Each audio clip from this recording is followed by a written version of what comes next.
All right, so welcome everyone again. Today we are finally going to talk about all those things that we didn't talk about the last two times. So this time we will talk about poetry, and in fact we are not only going to talk about poetry, but we are going to read quite a lot of poetry as well. So I have handouts again. But this time we won't start by you reading for a long time and then me talking. We are going to use these texts throughout the lesson. So this is primarily so that you can follow those sonnets, well, not only sonnets, but mostly sonnets that we are going to discuss. And in fact, with most of these sonnets, we are also going to listen to the sonnets by somebody much better qualified than me to read them. So, and this is going to be somewhat interesting, as you are going to find out eventually, but let's not rush ahead. Now, there were quite a few genres that could be associated with the Renaissance in the field of poetry. But, of course, the main genre of the period is the sonnet. And, in fact, here, before we would even talk about any specific examples or any famous sonneteers, we are first going to talk about the technicalities. That is, how can you recognize a sonnet if you see one in the dark in a deserted alley? Because basically this is what you should do. First of all, if it is 14 lines long, you should start to be already quite suspicious that this might be a sonnet. Because the two main forms of the sonnet, the Italian and the English form, or if they are also called the Petrarchan for the Italian and the Shakespearean sonnet. So these two forms actually are the two basic types. Now the names are a tiny bit misleading, though not completely. The tiny bit, I mean that not every sonnet written in English is in the English sonnet form. In fact, there are Italian sonnets written in English as well. And it is not Francesco Petrarca who invented the Italian form, and it is not Shakespeare who invented the English form. So if you actually call them Petrarchan and Shakespearean, it's probably even more misleading than if you call them Italian and English. Now, however, they are not completely misleading in that the English form originates in England, and that the overwhelming majority of sonnets written in English are in this English sonnet form. Okay, so what do we talk about? Like, the sonnet form, as I said, has 14 lines, and in the Italian version, which is the original one, this is why actually it is Italian. It is a Renaissance invention, and as we know, Renaissance, the movement originates in some of the Italian city-states. So this is the earlier form. And the way this looks is that those 14 lines are divided into two big units, an octave, or a part with 8 lines, and the sextet, or a part with 6 lines. And typically, this is further divided, well, in fact, it is always divided into 2 quatrains, and this is not always the case. So the quatrains is, you can be definitely sure that the 8 is going to be divided into 2 smaller units of 4 and 4 lines. But with the second part, it is most typically divided into 2 tercets, or 2 lines of 3. but not always. And it is actually something we are going to talk about when we talk about Thomas Wyatt, who actually, even in Italian sonnets, used a different division of the sextet. Now, what these letters are of course rhyme structures.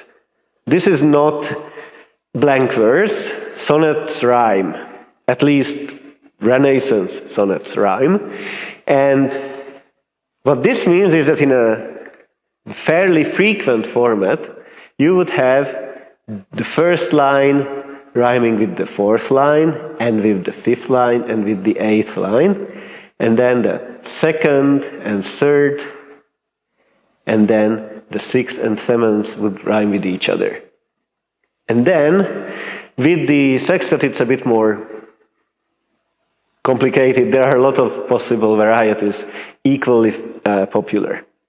Now, the English one actually divides it differently. Instead of having 2 quatrains, it will have 3 of them, so 3 units of 4. And then at the end, we have a couplet, or 2 lines rhyming with each other. So instead of having ABBA, ABBA, though it could have been also ABBA, CD, CD, and then the rest, we would actually have, most typically, the 4 units not necessarily rhyming with each other. So only this with this, this with this, this with this, this with this, and this with this. And then most importantly, the last 2 breaks this kind of very regular pattern of 4, 4, 4. So by the time your brain is completely used to 4, 4, 4, then suddenly something happens. And what happens is something completely different. If you look at it up to this point, it never happens that 2 lines after each other would rhyme with each other. They always cross-rhyme. And then suddenly it swaps to 2 lines after each other rhyming with each other, which actually surprises you. Even if you don't really pay attention, it's sort of a surprise. And this is why many, many, many English sonnets use this to actually introduce a sharp change, not only in rhymes, but in meaning. So, for example, you have a poem which would actually seem as if written to make a point, and then suddenly they make the opposite, or surprise you in some other ways. Okay, so instead of talking about the form, let's now take a look at some examples. And the first one that I'm going to talk about is the only poem I haven't actually found a good reading for. So I have to excuse myself, but I will have to read this for you. So I will read this so that you can more or less hear how it goes. And then we will, and by we, I mean really we, will talk about what you think or what we think this poem is about. And here I actually marked the rhyme structure as well, not in your own copies, but anyway, it's the same. And this is a sonnet by Milton, and Milton is not a Renaissance poet. He's actually a poet of the Reconstruction or early Enlightenment period. So it's a period straight after. Which means that this is a bit more modern than what we are going to read in the rest of the lessons, but I was trying to find an Italian sonnet which is not written in too old-fashioned English and at the same time relatively understandable in terms of its vocabulary as well, because at this point we are just focusing on the form, and anyway, we are going to talk about Milton soon. Okay, so how soon hath time, the subtle thief of youth, stolen on his wing my 23 year. My hasting days fly on with full career, but my late spring no bud or blossom shews. Perhaps my semblance might deceive the truth, that I to manhood am arrived so near, and inward ripeness doth much less appear, that some more timely happy spirits induce. Yet, be it less or more, or soon or slow, it shall be still in strictest measure even to the same lot, however mean or high, toward which time leads me and the will of heaven. All is, if I have grace to use it so, as ever, in my great taskmaster's eye. Okay, so have you made some sense of the poem? The title helps a lot. On his being arrived to the age of 23. And this is what he even starts with. How soon has time, he writes hath, but it's obviously has these days. How soon has time, the subtle thief of use, stolen on his wing my 23rd year. So, like, oh, I'm already 23. You know, he's sort of feeling old. Actually, he talks about manhood outside, and inward ripeness does much less appear. So he sort of feels, the speaking voice, that okay, I look like an adult on the outside, but I don't really feel like one on the inside. Sort of, how did this even happen? How did I get so old so soon? And then he says, well, anyway, it doesn't really matter, because whether I actually mature fast or slow, one way or another, all roads, whether those roads are mean or high, so low or high, lead to the same direction.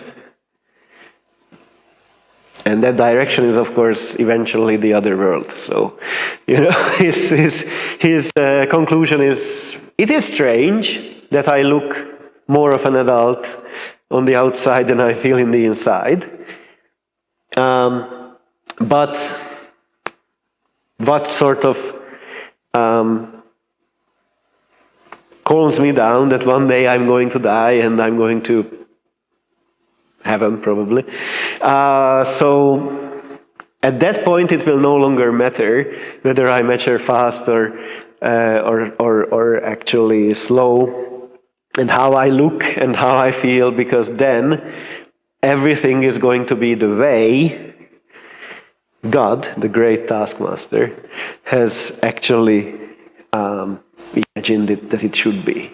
So you could see, if we go back to the previous slide, before even we go back, that there is no couplet at the end, right? So and I absolutely don't rhyme with each other, but I and high do, and slow and so also, and heaven and even, like at least when, etc. So, and in fact there was no real surprise or shock at the end either. It was a step-by-step development of the same theme, getting from somewhere to somewhere in like logical steps. Now, it is, in terms of the topic, it is not a typical Italian sonnet. A typical Petrarchan sonnet would be about love, and it would be about courtly love, so being in love with a lady at the court who is absolutely impossible to get, but just gets even more sexy because she cannot be had. So this is obviously already an invention on the Italian sonnet. The form is kept, but not the content. So let's now take a look at a Shakespearean or English sonnet, and I'm going to be nice enough to actually use a Shakespeare sonnet for a Shakespearean sonnet, and not just anybody's sonnet. Now, this is one of the most often quoted, used, said Shakespearean sonnets. And first, I will read it to you again, and then we are going to listen to somebody else reading it out, because it will show you something very interesting. But before we do that, no, after we do that, only after we do that, we will talk about the content. Okay. Let me not to the marriage of true minds admit impediments. Love is not love which alters when it alteration finds, or bends with the remover to remove. Oh no, it is an ever-fixed mark that looks on tempests and is never shaken. It is the star to every wandering bark, whose birth's unknown, although his height be taken. Love's not time's fool, though rosy lips and cheeks within his bending sickle's compass come. Love alters not with his brief hours and weeks, but bears it out even to the edge of doom. If this be error, and upon me proved, I never writ, nor no man ever loved. And now you're probably saying, what? This is really bad. Proved and loved, how is that supposed to be a rhyme? Come and doom, how is that supposed to be a rhyme? Either I'm cheating you, because this is actually not rhyming and I'm just forcing the scheme on the poem, or Shakespeare wrote a shabby sonnet. Neither of those two are true. And now please use your copy in front of you, because I'm going to switch here to something else. Have you seen a difference, or have you heard a difference? Here, actually, come rhymed with dumb, and loved with proved. And there were other differences as well. This was actually Renaissance English pronunciation. So when you read Renaissance poetry, you do have to take into consideration that their pronunciation was different from ours.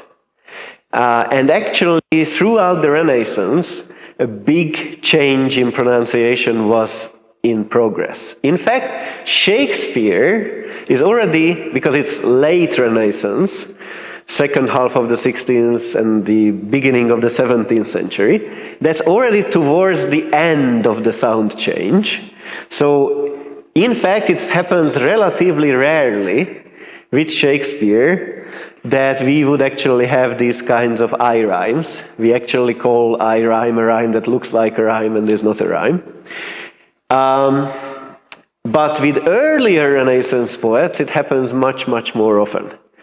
And in fact, we are going to listen to and read poems of earlier Renaissance poets as well today. And I have nice recordings of old original Renaissance pronunciation. And this was, you sort of felt like, yeah, it's like strange, but not very different. I even have a recording with like early Tudor pronunciation that almost sounds like German. So actually, this is why there is this thing here. Anyway, what do you think this poem is about? Now you've heard it twice. That love is something stable. Yes. And then what is the couplet saying? Because this is true. Like here, in the first three, he is actually just extending this theme more and more and more. So he just gives examples and more details to this. But what about the last two lines, which sort of should be the punchline? Because in the first three parts, he talks about this, that indeed true love is love that never changes. It doesn't matter what happens in the world. And then in the last two he says, or, if I'm mistaken, then what? The last line.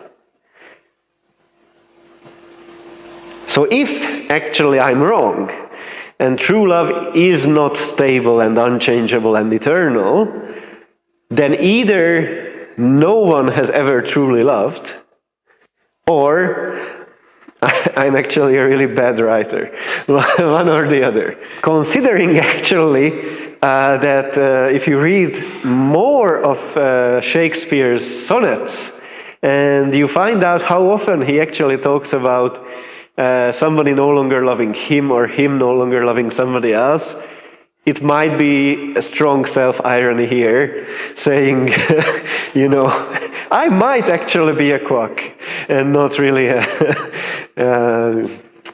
somebody serious. Anyway, so let's leave the form behind and let's talk about some interesting Renaissance poets. So we actually jump back a lot from Shakespeare. Now Shakespeare, as I said, is the second half of the 16th century and the early 17th century, the first, I think, 15 years of the 17th century. So compared to that, Thomas Wyatt is a much earlier period. Actually, Wyatt dies something like around 12 to 15 years earlier than Shakespeare is born. So this is a much older generation. And Thomas Wyatt was a very interesting figure. He is especially discussed these days as a poet, and as a poet who had a great service to the English language. Namely, he introduced the English language or English poetry to the sonnet. So he is the one who is credited with actually importing the sonnet to England. And since he was actually an ambassador, and an ambassador to various Italian city-states, that's not that surprising. So he spent a lot of time in Italy. He actually spoke Italian very well. He had to. He was an ambassador. And those days, if you were an ambassador, you had to speak the local language, because you couldn't expect, like these days, that everybody speaks English. That's not that period yet. So he actually especially wrote for his own pleasure, and his main job was something else. He was involved heavily in politics. But anyway, what is interesting is that although he is the one who introduced the Italian sonnet to England, he already made huge changes to it. So in a lot of his sonnets, he already used the ending of the rhyme scheme C, D, D, C, E, E. So although he brings the sonnet, he actually immediately introduces these couplets in many of them. Not all of them, because in fact, he didn't only write his own sonnets, but he also translated a lot of sonnets of Petrarch, I think around 10 of them. And if he translated Petrarch, then obviously he didn't change the rhyme scheme. But when he wasn't, then he actually did change it. Another thing he changed is that he was strongly influenced by the language of Chaucer. Do you remember Chaucer? Canterbury Tales, does it ring a bell? So, with Chaucer, that's a medieval poet. So, and in fact, Middle English. So, Wyatt is no longer writing in Middle English. Renaissance English is actually modern English, though early modern English. But he still could and did read Chaucer a lot. And Chaucer's way of writing poetry and vocabulary definitely influenced him a lot. So he changes the language and the symbolism of Italian sonnets. And also, I briefly mentioned when discussing the Italian sonnet that typical Italian sonnets are this very formalized love poetry, where you have this idealized lady up there, you are looking up on her, she's impossible to get, she's absolutely perfect and all that. And in fact, although Wyatt introduces this in English to English poetry, he already changes it and writes about love in a much more intimate, personal way. He actually writes more about his true feelings. But he didn't only write sonnets, but also many other genres. And in fact, those texts that we are going to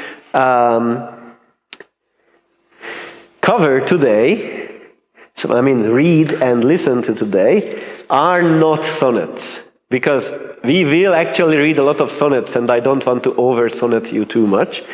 So in fact, we will do it in a different order than on the handout. So if you could turn the page, the one we are going to start with is Wyatt's My Lute Awake. And this time, we will start with the original pronunciation, and this will be the one I was talking about that is much, much earlier than even Shakespearean pronunciation. So let's try to at least follow where the reader is going to be. Okay, so please now read it again silently, because I'm sure you were not really able to pay attention to the meaning with this pronunciation. So try to read it, and then we will discuss what this might be about. So it is probably easier now that you don't have the Anglo-Saxon influences. So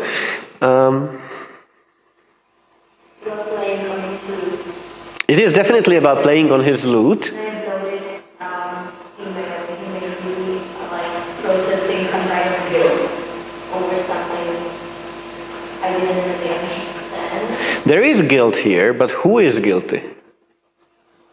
No. By the way, lute is a special instrument which is symbolically associated with what profession? Who would use a lute to accompany himself or herself? Most typically himself. A bard or a poet. The lute is the instrument of the poets. So when a poet says, "My lute be still," he probably doesn't mean I'm not going to stop playing my actual musical instrument. What he means is, I'm not going to write anymore, at least about this specific topic. So I'm going to stop wasting my time on this topic. And the guilt is right, but it's not him who is guilty, but he considers somebody else guilty, namely his beloved woman. So actually this is sort of the thing, like, stop my lute. No, don't write any more songs about this woman. She does not deserve it. Why does she not deserve it? What is she like? You can actually answer this just by reading the second and third stanzas. Come on. This is almost in plain English here. Like there's obviously some poetical language, but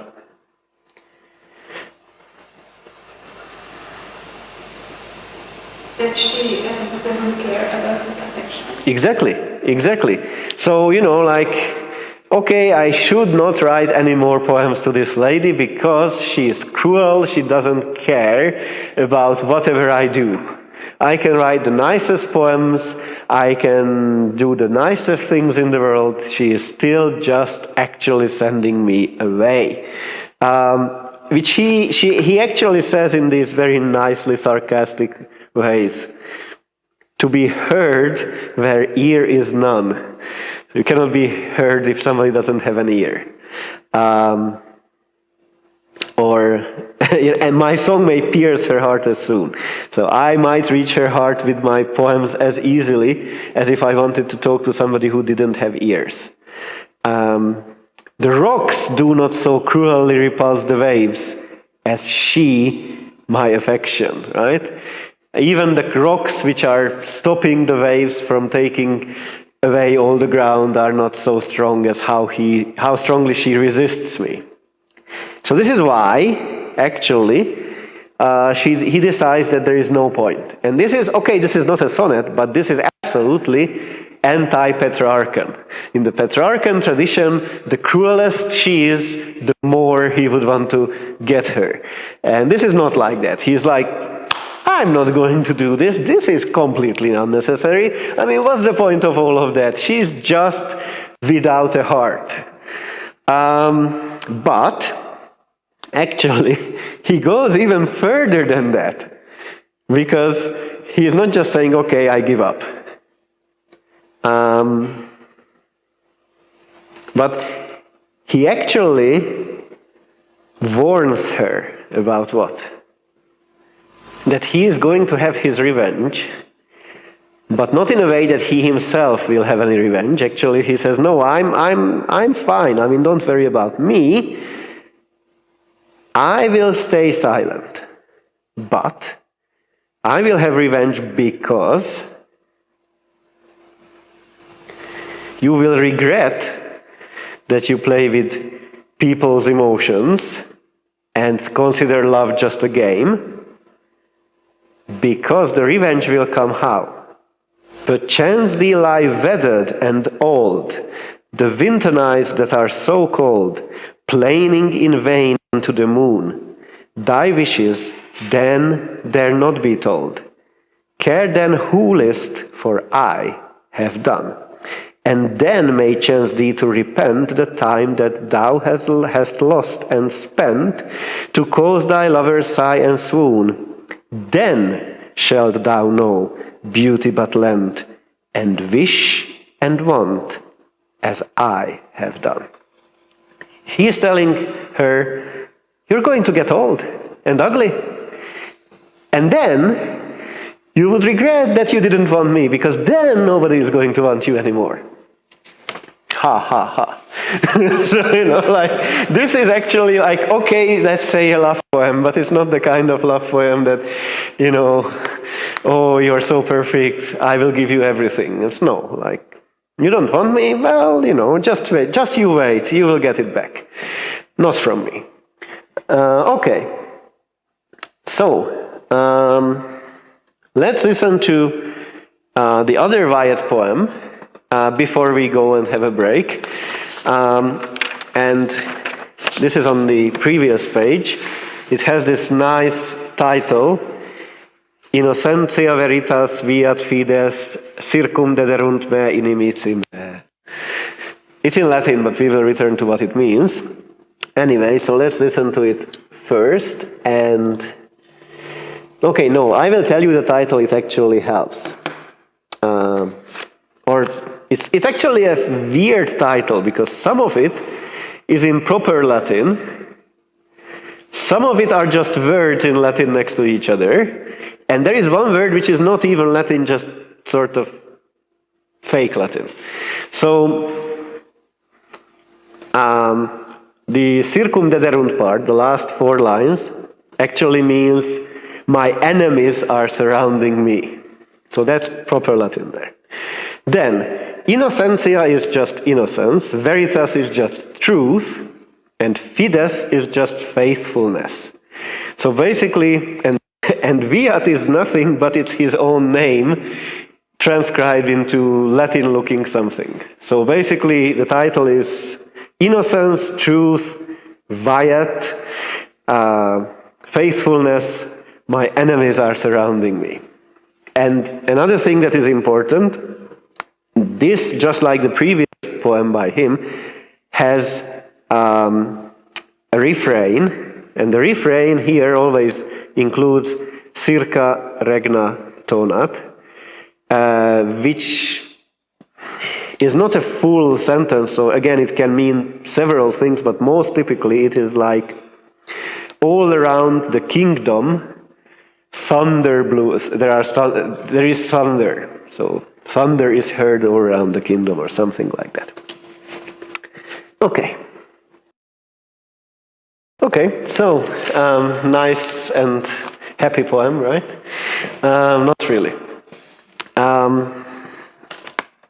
So this time it wasn't so extremely different, the pronunciation. Actually, it's interesting that the guy who does these readings is a linguist, and he is trying to reconstruct based on texts written in that period about the pronunciation, how it has changed. So in fact, this is obviously, you know, the earlier poem was an earlier part of Wyatt's life. This is a late Wyatt poem, and by that time there were more speakers speaking in a more modern manner.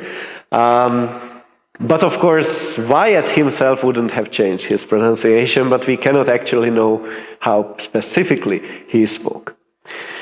But the context was very good that he provided it with you.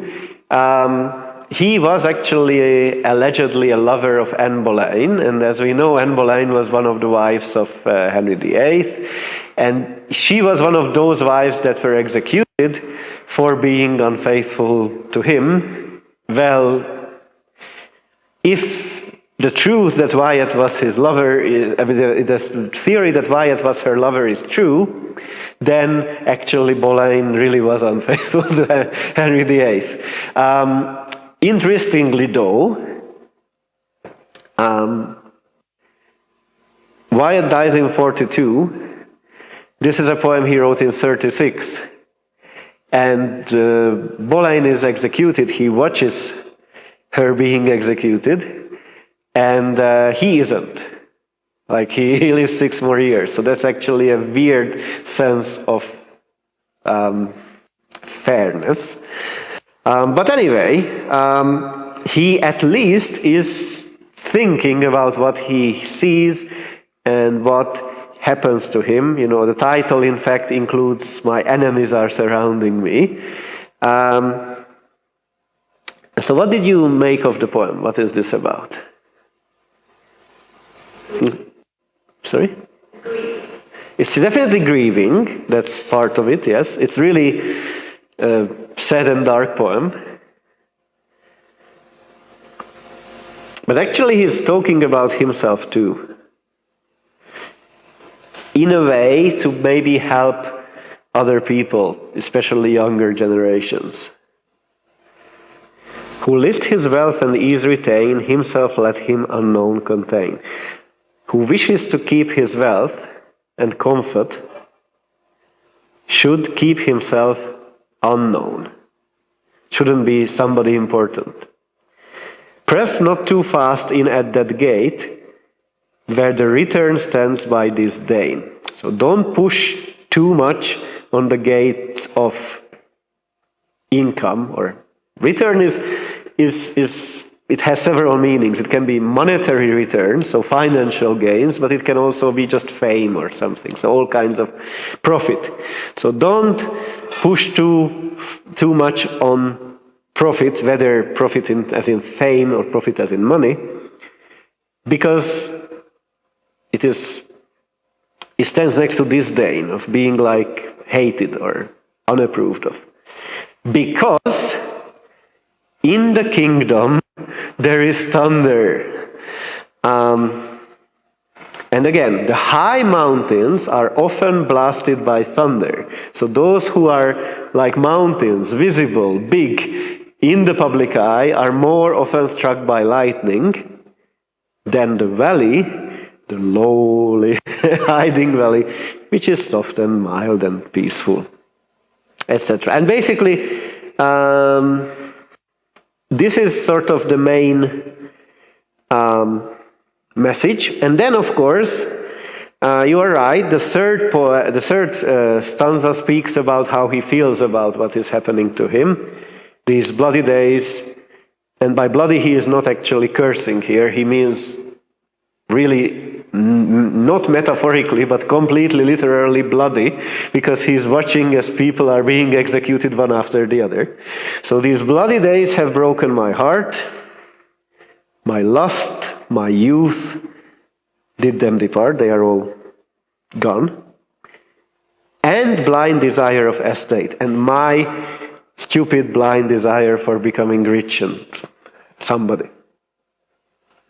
Who hastes to climb, seeks to revert. Who climbs up too fast, would want to go back. Yeah, etc., etc. You know, it's like I think it's a strong poem, really, and this is why I chose it, because it's an old poem, but it's a strong poem. And also, I think, in a way, these relatively old poems show you that, in fact, indeed, Renaissance English is relatively modern already, because with a few things here and there, we sort of understand it. If you actually were given some parts of Beowulf, you probably would be just looking at it like, what's this even? I mean, not in translation like Dr. Klapčík does it, but I mean in the original version. Chaucer, Middle English is better, but then you would have to be a relatively good speaker of French to understand it completely. But Renaissance English is already relatively okay. Okay, so let's have a 5-minute break here, and then we will actually move on to some other poets. In fact, Spenser, back to Shakespeare, and then Sidney and Donne. Another person I want to talk about is Edmund Spenser, who is considered as one of the biggest masters of poetry in English. So not just Renaissance poetry in English, but poetry in English as such. Which is, however, there is a big competition for that, because obviously Shakespeare is another competitor for that. John Donne, whom we are going to talk about, is another competitor for that. So in fact, Milton is a competitor for that. So there are quite a few poets who are big contestants for the name of the biggest English poet of all times, but he is one of them. He is most often discussed either in connection with his masterpiece, The Faerie Queen. Like this is Faerie Queen, just a weird spelling. So, you know, substitute the IE for a Y and leave out the last E, and it's like normally Faerie Queen. And it is one of the longest poems in English. So often discussed, probably not so often read, because it is really long. And it is an epic poem. What is an epic poem? Poems, we know what a poem is, right? Hopefully. I'm not going to ask you to define a poem because, well, there are big debates about how to define a poem in literary studies, because in different periods, different things can be considered a poem. But anyway, generally speaking, if a poem is a lyrical poem, then it is about feelings, emotions, how the speaking voice feels, really. And there is not much action. It's mostly really about feelings. Whereas if a poem is an epic poem, then it is actually a poem with a story.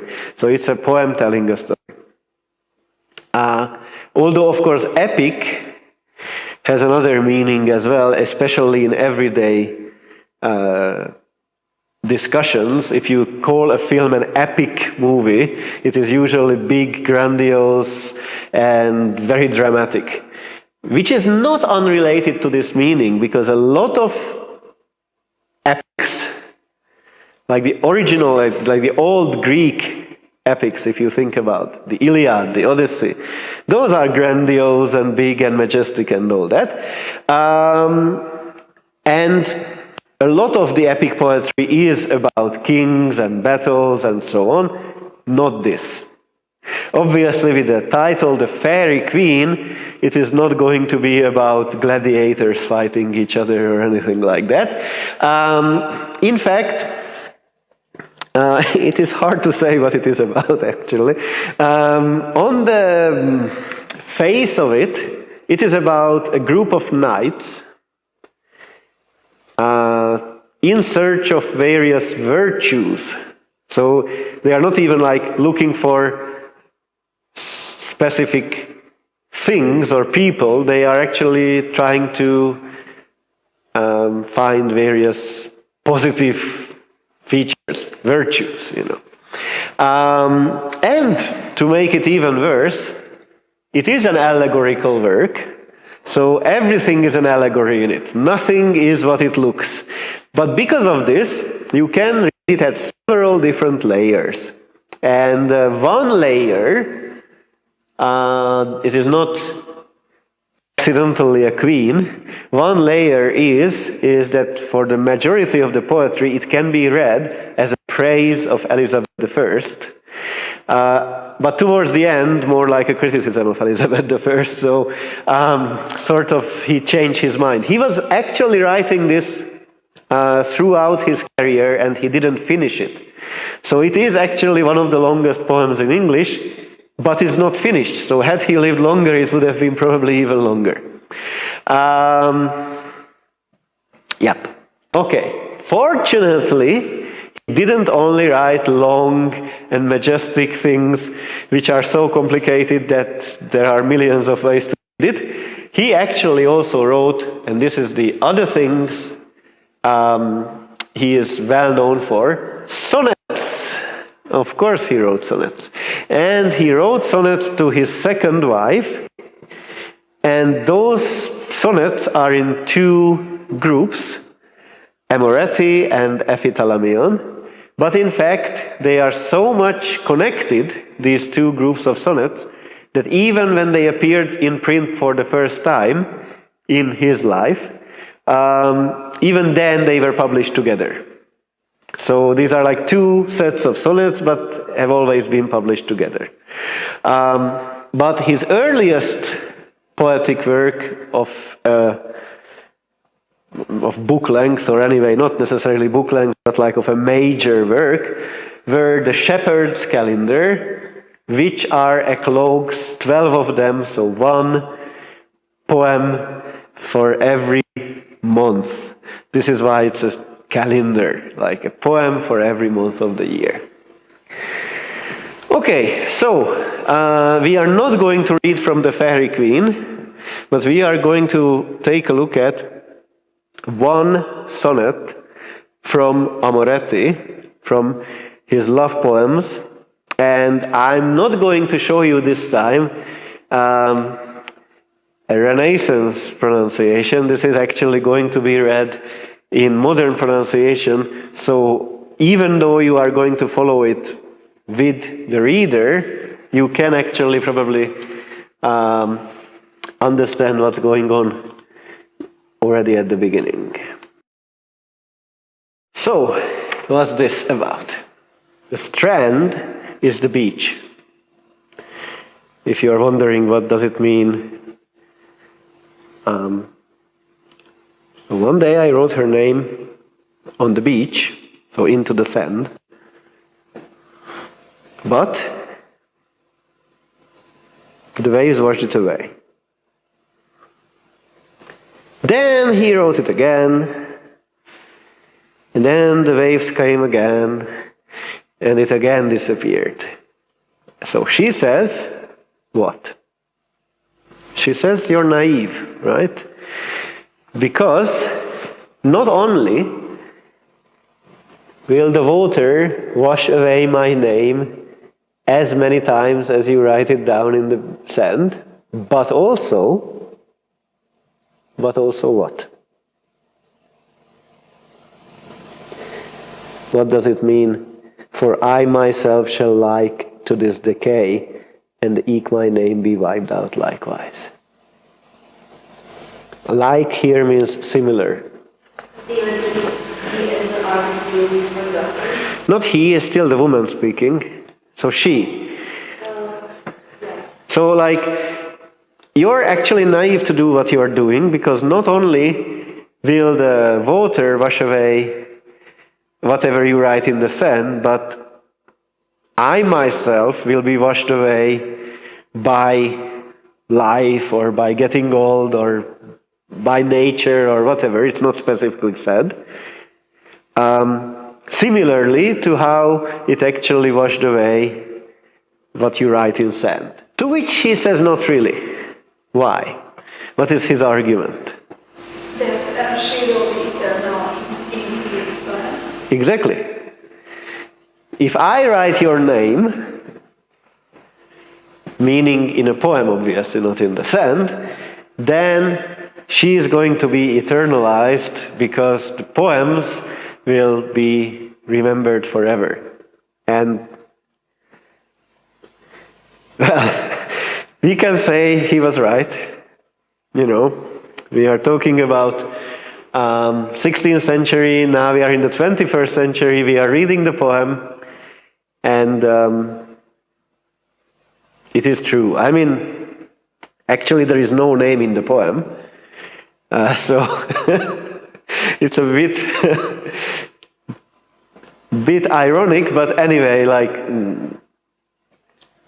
he wrote about his love, and because of that, of course, we indeed talk about it hundreds of years later. It actually also shows that he really trusted in his qualities as a poet, because he believed in himself enough to say hundreds of years from hence, or like forever hence, they are going to now talk about you. But I have to mention here that this is not a very original thought in the Renaissance. There are dozens and dozens of poems in which the exact same point is made. That if I write a poem about you, then you will be remembered forever. To the point that the only reason we are returning to Shakespeare again is to look at a poem where a very, very similar message appears. And this is the poem just below. So I mean, there obviously is not only this thing in the Shakespeare poem. The Shakespeare poem also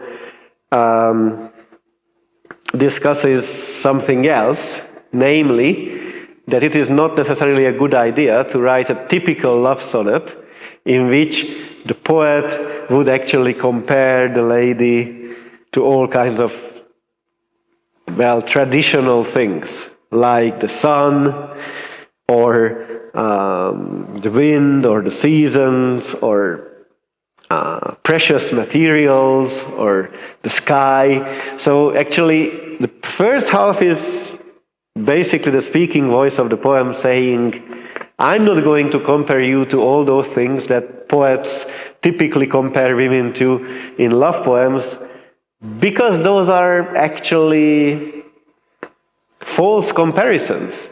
He's saying, okay, we tend to do that, but they're stupid. Like, no eyes are like the sky, and no one looks like the sun. How does the sun even look? I mean, if look into it, it blinds us, you know.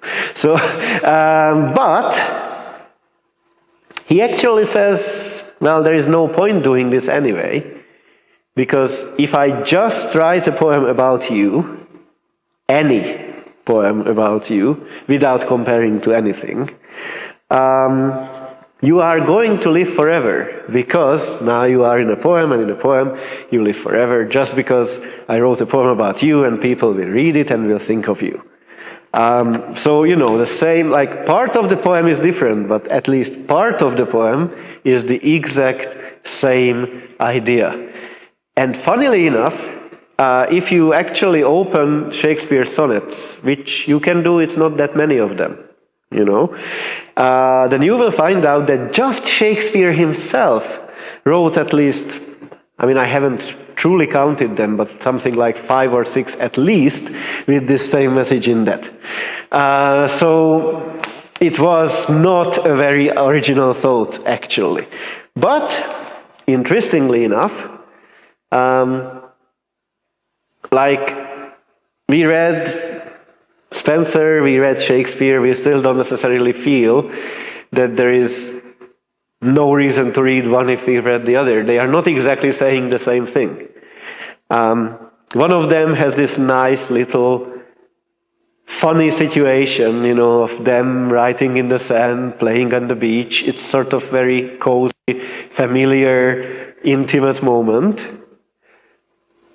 He may have just made this up, but I, for one, believe that this probably happened because it's so visible.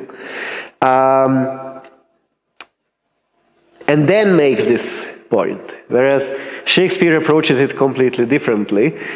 Shakespeare's sonnet is a criticism of sonnets and the Petrarchan sonnets, because that's where those comparisons would be.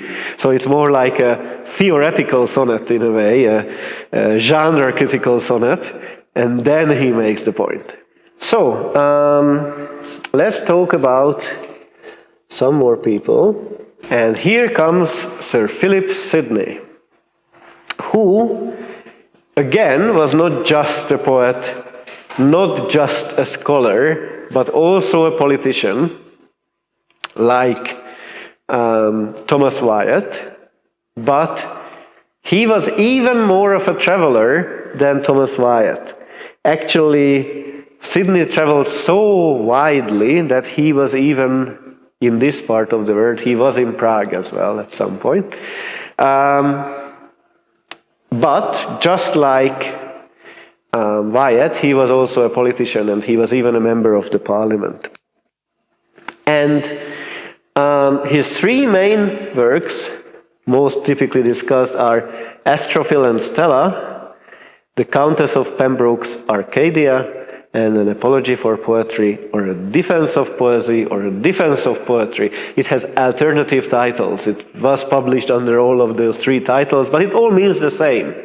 He is defending poetry in that. And we will talk about that, but before we go there, Astrophil and Stella are sonnets. And in fact, they are love sonnets. There are 108 of them, so that's a sonnet cycle of 108 poems, sonnets. Shakespeare has more sonnets in his collection of sonnets, but Shakespeare's sonnets are not so tightly connected as these. Astrophil and Stella are actually the 2 main characters, in fact, more or less almost the only characters here.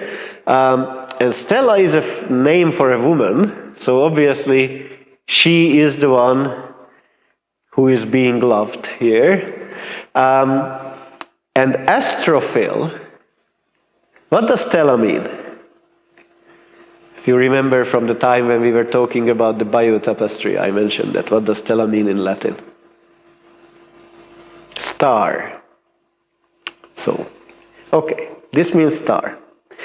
Astro, if you think about words like astronaut, astrology, astronomy, astro, of course, also means star.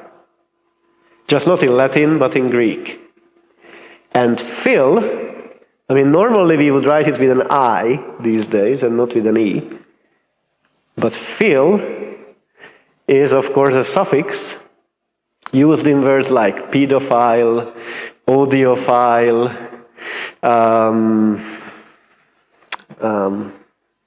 zoophile. So somebody who loves something.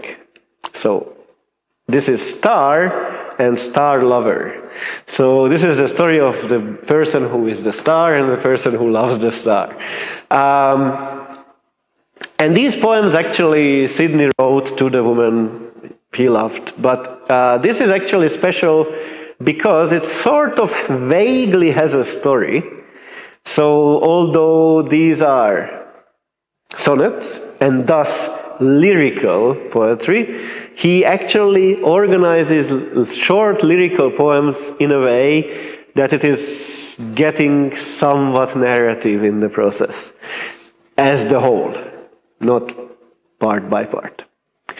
And obviously, we may have time to actually listen to at least one, maybe even two of them.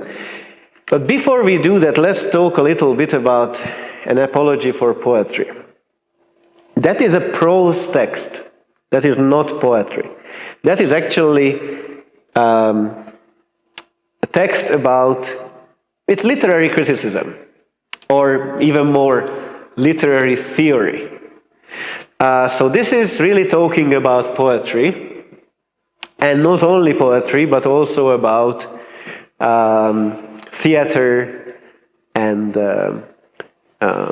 narratives which are of literary character. And it is indeed a defense of literature. So in this, he is talking about literature and is trying to defend that literature is not bad for you, which is strange. I mean, these days, if somebody was trying to tell you that, literature is not bad for you, like reading books and poems and novels is good,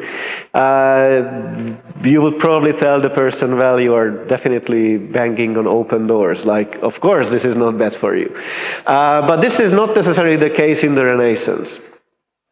And the reason for this is Plato. If you remember what you studied in Introduction to Literature and Culture last semester, you definitely talked about Aristotle. And in Aristotle's Poetics, you remember that it was not only about poetry. Aristotle's Poetics was about all literary genres. So for Aristotle, poetry is everything, like fiction, like drama is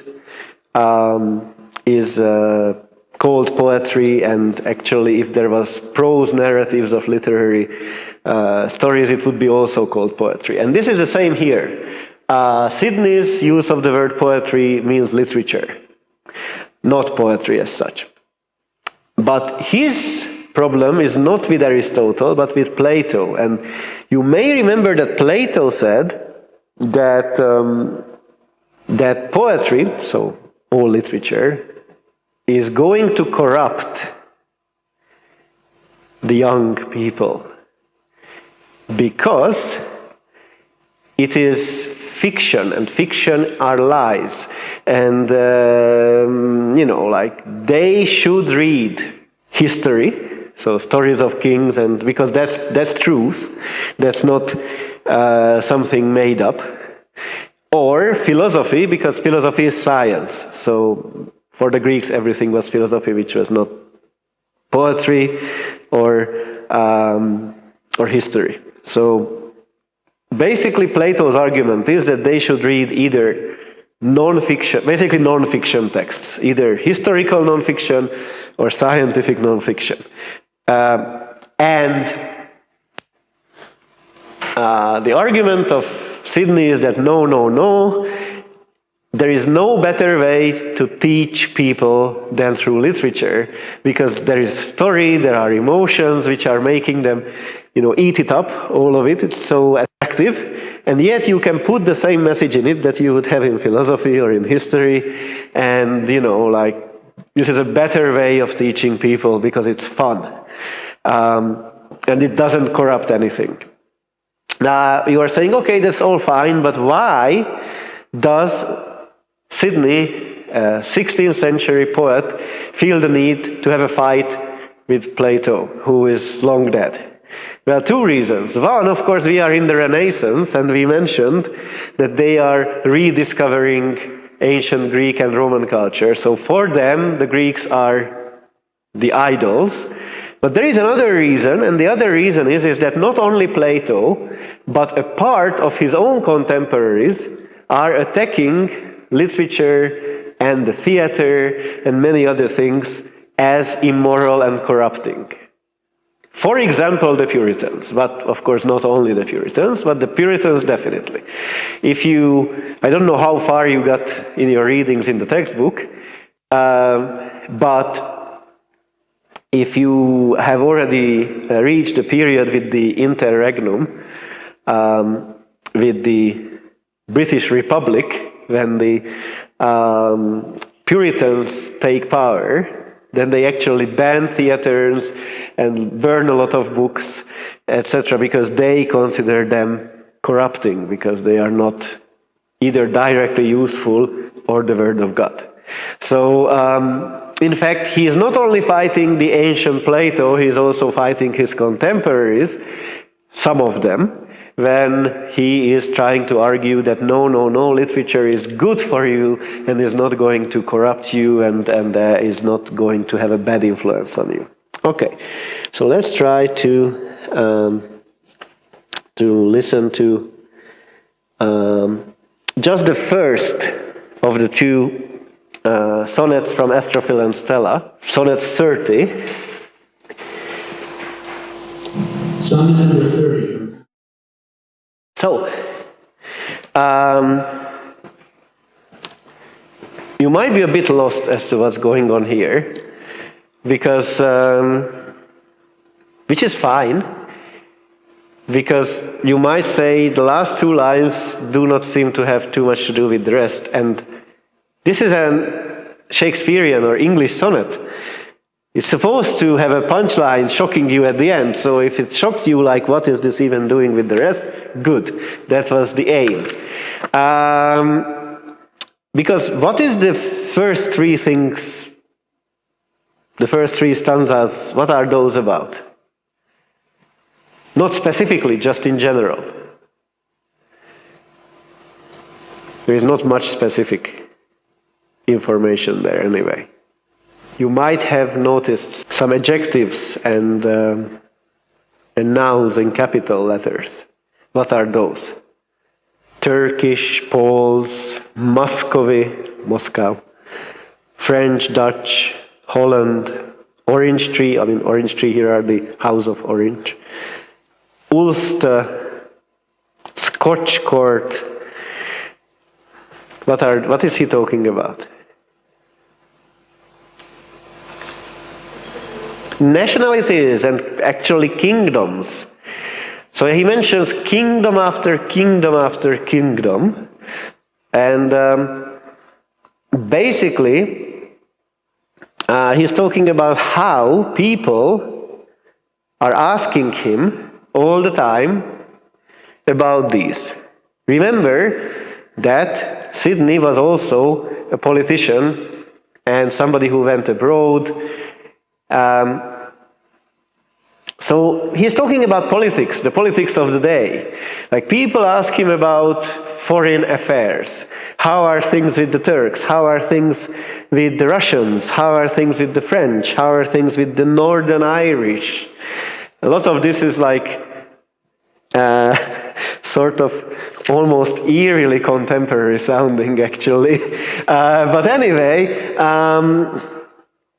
so he's saying, oh, people keep asking me about all these things, about these important things, about all those countries and so on, and I, cumbered with good manners, answer do. Since I'm a well-behaved person, I of course answer them, but know not how, for still I think of you. So he's telling Stella that, well, I don't know how it is even possible that I can answer these guys in Parliament asking me about the Turks and the Poles and the Russians, because I don't pay attention to what they ask, but somehow I sort of answer, because in reality I'm actually thinking about you. So, it's a love poem, which actually only becomes a love poem in the last two lines. So this actually shows how well the English sonnet can actually change the content and the direction of the poem in the last two lines completely. Okay, so actually my assistant here made a bet with me whether I'm going to be able to finish everything I wanted or not. And of course I lost, because again I couldn't completely finish it, but never mind. I'm not going to return to the Renaissance any longer, so next time we will actually move on, because we cannot have 4 presentations about the Renaissance. We've done a lot, and what remains would have been John Donne. The PowerPoint will be up there, the main information is there, and then you can look him up on Wikipedia if you want. So, thanks for coming, and see you in a week.